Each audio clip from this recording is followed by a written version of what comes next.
Hello mes chers parents pétillants et bienvenue dans cette nouvelle vidéo en mode dimanche donc tranquille et en mode trépied pas super bien installé. Donc si vous vous cassez la figure, ben vous m'en voudrez pas. Voilà. Alors aujourd'hui je suis en compagnie de mon ami qui s'appelle Bruno Estève. Et Bonjour. Oui c'est vrai, mais non. Bonjour. Est-ce que je t'ai demandé de dire bonjour? Pas encore. Voilà. Je dirai bonjour quand tu diras Voilà, bonjour. donc Voilà. merci. C'est pour vous montrer mon autorité, non. Donc Bruno Estève qui est musicien, chanteur et avec qui j'ai fait une vidéo hier, non avant-hier pour vous. Voilà, que vous avez pu entendre chanter magnifiquement ma préférence de Julien Clerc avec moi, qui vous a beaucoup plu et on en est ravis. Et merci pour vos commentaires. Donc bonjour Bruno. Bonjour. Ah, je veux dire bonjour maintenant. Bonjour. Voilà. J'ai décidé d'interviewer Bruno parce que il est tout comme moi déficient visuel. Donc tu vas nous expliquer un petit peu ta déficience visuelle vite fait. Il a son métier de musicien-chanteur qu'il pratique depuis maintenant quelques années. Et c'était intéressant pour moi de vous faire un petit portrait inspirant comme ça au passage. Au débeauté. Et donc c'est parti. Donc Bruno, est-ce que tu peux nous raconter un petit peu ta déficience visuelle, de quoi il s'agit, où, quand, comment Alors moi je suis déficient visuel de naissance. Je suis né comme ça, donc j'ai pour résumer, j'ai un problème aussi de cornée trop épaisse lié à d'autres problèmes. C'est une malformation, on va dire, qui fait que je suis très malvoyant. J'y vois à peu près on va dire en gros un 0,50 de l'œil gauche et quasiment rien. Je vois la lumière de l'œil droit. Mais tu vois quand même la lumière voilà. de l'œil droit? Oui, je vois quand même la lumière de l'œil droit, tout à fait. C'est comme quoi, j'en apprends avec vous, vous voyez. Voilà.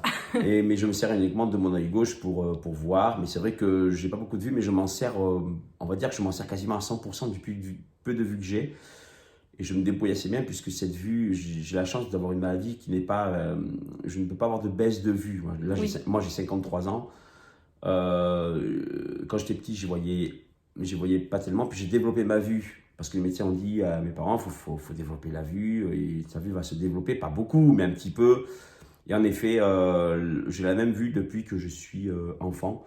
Et j'ai 53 ans et pour l'instant, j'ai la chance, je n'ai pas de baisse de vue. Je ne sais pas après, avec l'âge, comment ça va se passer. Bien sûr. Voilà. Et pour l'instant, j'en profite.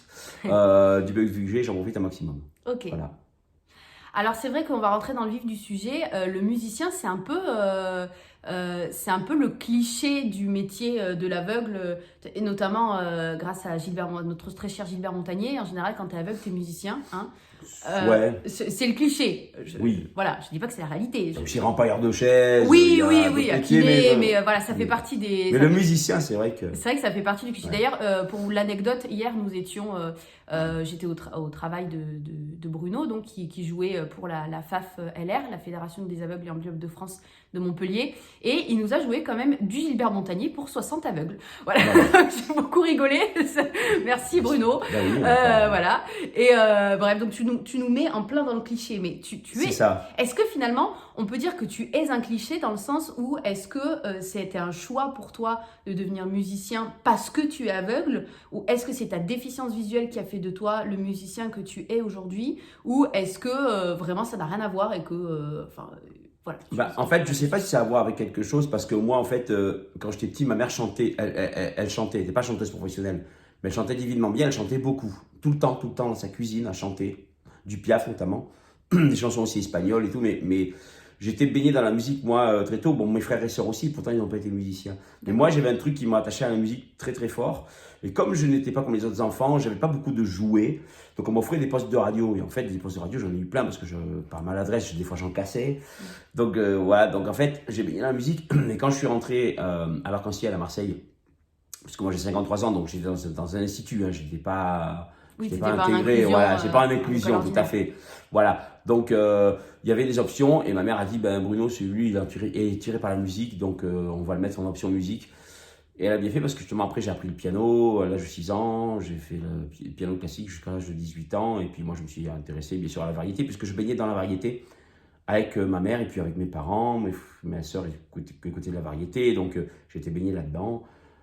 Et pour moi, c'était logique, ça a été assez logique quand j'ai commencé à me former mon oreille, et les accords et tout ça. C'était assez logique que je voulais faire des reprises et ça a été assez logique à l'adolescence que je voulais faire des reprises, donc faire du bal éventuellement. Voilà. Ok. Tu as commencé au départ en étant accordeur de piano, si je ne m'abuse. Oui, en fait, j'ai un diplôme d'accordeur de piano, facteur accordeur de piano, parce que bon, je ne voulais pas quitter l'institut sans avoir de bagages, comme on dit. Oui, c'est sûr. Mais c'est vrai que mon objectif, il n'était pas forcément d'être accordeur, je voulais faire de la musique. Donc, j'ai travaillé un peu en tant qu'accordeur, hein, mais des fois, ça m'arrive d'en accorder aussi de temps en temps quand on m'appelle. Mais c'est vrai que mon activité principale, c'est musicien, chanteur professionnel. J'ai commencé à l'âge de 20 ans à chanter. J'ai fait des duos, j'ai fait du solo. Là, je travaille en orchestre depuis 2014. J'ai rencontré quelqu'un, dont une fille, et je travaille en orchestre. Donc, des fois en duo, en trio, des fois on était 5, 6 sur scène. Je travaille essentiellement avec des gens valides dans mon D'accord. métier. Ouais, Voilà. c'était ma question suivante. Est-ce Oui. que tu travailles exclusivement pour des personnes qui sont en situation de handicap ou avec des personnes qui sont en situation de handicap ou pas du tout? Est-ce que ton handicap fait absolument pas partie de ton métier? Ben non, je travaille qu'avec. Enfin, moi, j'ai toujours travaillé qu'avec des gens valides, en fait, tout le temps. Non pas que je voulais pas, c'est que ça s'est pas présenté, en fait. Mhm. Si j'avais. Après, c'est vrai que travailler avec des gens valides, c'est. Le côté pratique, c'est qu'il y a pour se déplacer, ben, en voiture, il y a toujours quelqu'un qui conduit. Donc, Oui. nous, c'est pas évident, voilà, pour se déplacer. Mais c'est vrai que travailler avec des gens valides me permet ça, mais ça s'est passé comme ça. J'ai toujours travaillé avec des gens qui avaient des voitures, donc voilà. Donc, j'ai pu Donc en quoi travailler ça comme consiste ton métier aujourd'hui de musicien-chanteur? Est-ce que tu peux nous faire un petit peu, je sais pas, je sais que, enfin, moi je connais un petit peu, mais est-ce que, voilà, tu as des contrats, dans quel Oui. dans quel type d'endroit tu joues, est-ce que c'est fatigant en étant déficient visuel, est-ce que c'est plus fatigant que pour quelqu'un d'autre ou pas tant que ça? Bah, la fatigue, non. La fatigue, forcément, non. Bah, déjà, moi, je n'ai pas tout ce qui est assez fatigant quand on est dans ce métier. Surtout, c'est ce que fait mon ami Cédric, qui est régisseur son, lumière. C'est le montage du matériel, le démontage. J'avoue que lui, c'est pénible. Puis en plus, il conduit. Donc, lui, il a vraiment quelque chose de très, très, très assez fatigant. Mm. On a notre fatigue, mais moi, physiquement, j'ai pas de soucis particuliers. Donc, je n'ai pas plus de fatigue que quelqu'un d'autre. C'est juste de la concentration pour ce qui est travail scénique, pour les montées, les descentes de scène. Oui. Surtout, on travaille surtout le soir, donc dans le noir, donc il faut faire très attention, il faut repérer. C'est beaucoup de repérage de scène, où sont les escaliers, est-ce qu'il y a une rampe, est-ce qu'il n'y a pas de rampe. Donc tout ça, moi j'arrive et je fais mon repérage avant, quand on monte le matériel. Et puis de toute façon, si j'ai besoin d'aide, il y a toujours des gens qui sont valides pour m'aider justement si je ne vois pas quelque chose. Voilà, Est-ce que tu donc, t'es déjà cassé la figure oui. sur scène? Oui, pas souvent. Pas souvent, mais une fois, ça m'est arrivé en plein jour. C'était arrivé bizarrement en plein jour. J'étais déconcentré, j'étais avec une amie avec qui je travaille. Et je suis tombé, mais heureusement, la scène n'était pas haute. Et je me suis cassé la Heureusement. figure. Mais heureusement. Sinon, après, non, je n'ai jamais eu de. Je suis assez concentré, donc je n'ai jamais eu vraiment d'accident. Et quand je voyais vraiment que je sentais que je ne pouvais pas me débrouiller, j'appelais quelqu'un à la rescousse pour m'aider en général. Mais quand je prends mes repères en général, ça peut aller. Moi, j'ai déjà été oubliée sur scène. Ah, d'accord. Ah, Il fait oula. ça, on m'a oublié, Ah on oui. m'avait dit mais non mais te repère pas, on te guidera et en fait tout le monde s'est barré, je me suis retrouvée au milieu, j'étais là et oh. Et du coup c'est devenu le gag du spectacle genre. Ah, d'accord. Et les gens, ils ont fait encore une chanson. Non, c'est pas notre Les gens ils étaient là-bas, et la jeune fille, et puis d'un coup t'as quelqu'un qui revient encore, merde Agathe. Et ouais, bah merci, vous commencez à me connaître, j'ai pris à la rigolade donc j'ai Bah éclaté oui, de bien rire. sûr. Mais, Bien sûr, voilà, bien sûr. c'est pour ça que les anecdotes de scène des aveugles en général, je demande. Ouais, Est-ce mais non. que tu aurais des projets à nous montrer en solo, en duo, enfin, des petites choses que tu as envie de partager avec nous un petit peu pour les personnes qui auraient envie de te suivre? Ben, moi j'ai une chaîne YouTube, donc Bruno Esteve, E-S-T-E-V-E. On peut me trouver aussi en tapant @bubu de Mireval, BUBUDEMIREVAL. Ça sera en description Voilà, c'est en description. C'est le village où je réside en fait, ou en qui est commentaire. dans l'Hérault.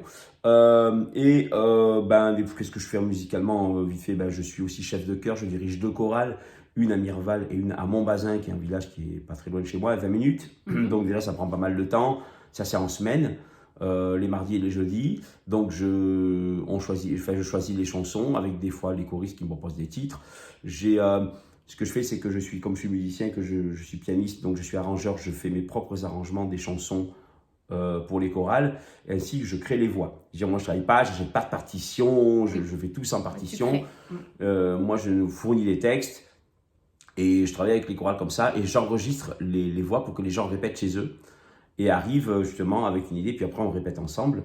Et je travaille comme ça avec mes 2 chorales. Donc déjà j'ai ça comme projet, plus les prestations musicales que je fais avec des collègues avec qui j'ai la joie de travailler. Donc tu fais des balles, Oui, des prestations oui, pour oui, des oui. associations. Oui, c'est ça. Mais en fait, oui, je reprends ta question de tout à l'heure, c'est qu'en fait, si tu veux, c'est beaucoup des. Alors, ça dépend. L'été, c'est beaucoup des comités des fêtes. Il y a beaucoup de choses. Il y a des comités d'entreprise. En l'hiver, parfois il y a des maisons de retraite, beaucoup d'associations, le CCAS. Qui organise voilà, c'est que des choses organisées. Il y a aussi des contrats privés, il y a des gens aussi Ben moi, il qui jouera font mon ça chez mariage. eux. Voilà. Il y a aussi, ouais, il y a des prestations privées, il y a toutes sortes de choses. Et en fait, au niveau du bal, on doit avoir vraiment un patchwork énorme de styles. C'est-à-dire il faut travailler les chansons les plus modernes comme les plus anciennes. C'est-à-dire qu'il faut savoir jouer des valses, des javas, des tangos, des passos, comme jouer, bien sûr, Jérusalema. Voilà, Jérusalema que tu m'as préféré. Je déteste ce morceau, mais c'est comme ça. Demandez-lui de vous jouer Jérusalema, il sera content. Il y a toujours cet arrangement qui revient. Non, c'est vrai que j'ai ce morceau. Mais non, mais ça fait partie du métier. Dans tous les métiers, il y a des choses qu'on aime et qu'on n'aime pas. Donc, s'il y avait que des bonheurs dans mon métier, ce serait vraiment formidable. Mais il y a aussi quelques inconvénients. Bon, bah, il faut se déplacer. Et on n'est pas chez soi des fois pendant 2-3 jours si on a 2-3 dates qui se suivent. Des fois, on va jouer loin. Et puis, il y a des morceaux qu'on n'aime pas trop jouer, mais il faut les jouer parce que ça marche. Donc, bon, ça fait partie du métier. Mais en général, il y a très peu de morceaux qu'on n'aime pas jouer. Quand les gens dansent, on est tout de suite dans la bonne ambiance, on aime bien. En général, les morceaux que je joue, je les aime bien en général. Ouais, je les aime bien. Et donc, voilà, on est en différents organismes qui font appel à nous, donc voilà, pour faire danser les gens. Voilà. Très bien. Et enfin, je crois que tu as quand même un dernier projet, une chanson que tu as créée toi-même, qui est en rapport avec la déficience visuelle. Oui. Est-ce que tu peux nous montrer Complètement. Alors, il y a quelques années, j'ai créé une chanson tout à fait par hasard. J'écrivais jamais de chansons, puis je me suis mis à écrire, des paroles me sont venues, puis j'ai créé une chanson sur les chiens guides. Parce que mon épouse Valérie, qui est déficiente visuelle aussi, elle a un chien guide. Et donc, cette chanson, j'ai eu l'idée, moi je n'avais jamais connu de chien guide, et puis de vivre avec un chien guide m'a donné envie d'écrire un texte, en fait. Puis après, j'ai composé une musique. Et au début, je me dis, bon, je vais faire comme ça pour faire. Comme ça, je vais le mettre sur les réseaux comme ça, de manière de. Et puis après, j'ai eu l'idée, j'ai dit, mais pourquoi on ne pourrait pas en faire profiter? Alors moi, financièrement, j'ai dit, pourquoi. Je me suis dit, mais moi, financièrement, vendre ça, j'étais un peu sceptique. Et puis je me suis dit, mais pourquoi pas le faire pour les écoles de chiens guides? Je me suis dit, mais pourquoi pas créer une chanson, créer un projet et vendre le CD au profit des écoles de chiens guides? Je dis, ça, ce serait un truc qui serait pas mal. Alors, donc j'ai créé ce CD qui est là. Voilà, qui s'appelle Ton chien guide. Voilà, je montre le verso et le recto. D'ailleurs, le chien qu'on voit, c'est June, qui est la chienne de mon épouse. Donc, le CD s'appelle Ton chien guide. Donc, c'est un CD, un titre. C'est un titre. Puis, le deuxième titre, c'est une musicale pour ceux qui veulent chanter derrière. Et en fait, je vends ce CD au profit des écoles de chiens guides. Je vends le CD 5 €. Si je dois l'envoyer par la poste, je rajoute 2 €, ça fait 7 €. Et ça va aux écoles de chiens guides. Voilà. Et tu peux passer le fichier MP3 aussi. Oui, et bien sûr, les gens qui achètent, parce que généralement, aujourd'hui, on est à l'ère du numérique, donc les gens, on a dépassé l'ère du CD, pas tout le monde a des platines, donc j'envoie le CD en dur parce que je les ai, donc il faut bien que je les vende aussi, puis c'est bien d'avoir un truc en dur quand même. Et bien sûr, par reverse mail, j'envoie aussi le fichier, bien sûr, les 2 fichiers musicaux et. D'ailleurs, tu m'as jamais envoyé les fichiers alors que j'ai acheté le CD. C'est vrai? Oui, je te jure, c'est vrai. Attends, je vais y remédier incessamment sous peu. Tant qu'on y est, parce que je ne le savais pas. Je me plains. Je ne savais pas. Tu n'as pas de lecteur CD. Genre. Mais si, mais je veux mon fichier. D'accord. Eh bien, je t'enverrai ton fichier. Merci. Tu m'as pas dit avant. Parce que j'y pensais pas. C'est énorme. Il n'y a pas de problème. Non, mais je l'envoie. Il n'y a pas de souci. Qu'est-ce que je veux dire d'autre? Oui, donc oui, si vous êtes intéressé par ce CD, d'ailleurs, il faut que je fasse un petit teaser, un petit extrait quand même sur ma chaîne YouTube parce que les gens ne connaissent pas cette chanson. Donc en fait, il faudrait que je fasse un. Oui, il faudrait que tu fasses un teaser. Oui, ouais. je vais monter un petit truc publicitaire. Ouais. Pour entendre un extrait, au moins un couplet, parce qu'elle a 4 couplets cette chanson quand même. Hein, voilà. Donc, si vous voulez me contacter, si vous êtes intéressé par ce CD, il y aura tout En description, en description. barre d'infos, Mais il faut me, voilà, en faut me contacter commentaire. sur Facebook. Sur Facebook, en fait, ma page, c'est Bruno Estève, musicien, chanteur. Voilà. Donc, il faut me parler par Messenger en perso. Je communique avec vous, je vous réponds et on voit ça ensemble. Je vous donne vous me donnez votre adresse postale. Moi, je vous envoie le CD et puis on s'arrange après pour ce qui est règlement. Voilà. Oui. Voilà, tout simplement. Voilà. C'est important pour moi de mettre aussi ce projet en avant parce que c'est important, les chiens guides. Il y a beaucoup de parents qui me posent des questions sur les chiens guides. Est-ce que mon enfant en aura ou pas? Voilà, c'est une petite action pour soutenir les écoles de chiens guides. En même temps, une action agréable parce que la chanson est quand même très sympa à écouter. Et Bruno chante bien. Ça me fait bizarre, moi j'appelle Bubu, donc j'ai du mal à l'appeler Bruno. Bruno chante très bien et c'est très agréable à écouter. Donc voilà, je vous invite à contacter Bruno. Je vais te poser ma dernière question que je pose à tout le monde. Est-ce que tu aurais quelque chose à dire aux parents qui ont des enfants déficients visuels Est-ce que voilà, tu aurais un petit mot à leur faire passer Alors, c'est une chance. Moi, je dirais que c'est une chance que Agathe existe. Non, mais c'est vrai. Merci. Non, mais c'est vrai. Parce que mes Je parents... vous jure, c'était pas répété. Non, mais c'est vrai. Parce que Merci. moi, ma mère, mes parents étaient valides. Mes parents sont rapatriés d'Algérie. Ils sont arrivés là en France. Ils ne s'y attendaient pas. Mes frères et sœurs n'ont pas de problème de vue. Je suis arrivé, moi, dernier enfant comme ça, avec un handicap. Ça a été pour eux une souffrance terrible. Mais terrible. Ils étaient perdus, quoi.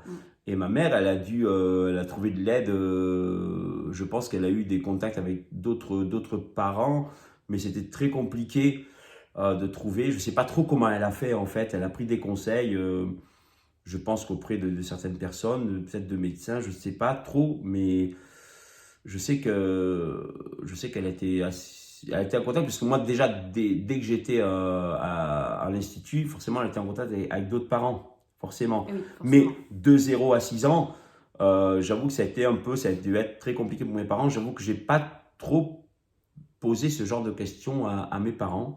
Mais j'avoue que c'est une chance parce que, encore, ils s'en sont bien sortis avec moi. J'estime qu'ils ont fait vraiment, ils en sont très bien sortis. Bon, je n'étais pas non-voyant, j'étais malvoyant. Donc déjà, mes parents ne savaient pas si je voyais quelque chose. Ils l'ont su. Mes parents ont su que je voyais quelque chose à l'âge de, quand je parle, à l'âge de je sais pas moi, à l'âge de 5-6 ans, quoi. Un jour, je marchais dans la rue et il y avait le trottoir. Et je dis, oh, maman, le trottoir, il est aux couleurs du chocolat. Et elle a compris, ils étaient presque en larmes, quoi. Ils ont compris que je voyais quelque chose. Aujourd'hui, on peut savoir. Moi, je suis né en 69, moi, à l'époque, voilà, c'est pas, voilà. Mais c'est vrai que mes parents avaient eu un suivi comme Agathe, je pense que, encore je m'en suis bien sorti, mais ils auraient été moins perdus, je pense. Donc voilà ce que j'ai à dire aux parents. Allez voir Agathe, voilà. Merci beaucoup, écoute. Je t'en prie. Bon j'espère que cette interview vous aura plu. Si vous avez des petites questions pour Bruno, posez-les en commentaire ici même. Je vous invite à le rejoindre sur sa chaîne YouTube et sur son compte Facebook. Je vous mets en commentaire si vous êtes sur Facebook, Insta et en barre d'infos si vous êtes sur YouTube. Ça fait beaucoup à penser. Oui. Je vous remercie d'avoir regardé cette vidéo jusqu'au bout et bien évidemment, je vous souhaite une pétillante journée. Pétillante journée, au revoir.